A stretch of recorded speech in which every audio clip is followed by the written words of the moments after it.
Farizlə bizim həyat hekayəmiz çox saf, çox sadə, amma dərin hisslərə bürünmüş bir həyat hekayəsi idi.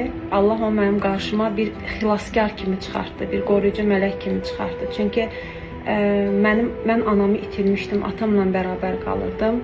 Atam da yarı xəstə kimi idi. Və bilirdim ki, özü də çox gözəl bilirdi ki, onun ömrünə çox az vaxt qalıb. Atam məni ona vəsiyyət elədi.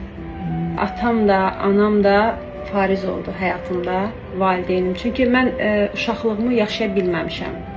Çətinliklə böyüyən bir uşaq, ailədə tək olan bir uşaq və qayğıların əhatəsində böyüyən bir uşaq üçün uşaqlığını yaşamaq çox çətin olur. Və mən o qayğılarla böyümüşəm, o çətinliklərlə böyümüşəm. Çünki mən, belə deyim, ana qayğısından çox uzaq olmuşam. Anam vaxtsız dünyasını dəyişdiyinə görə mən özümə böyümüşəm. Amma uşaqlığımı yaşaya bilmədiyimə görə Farizlə evlənəndə artıq o mənə həm ata oldu, həm ana oldu. Yəni onun yanında böyüdüm.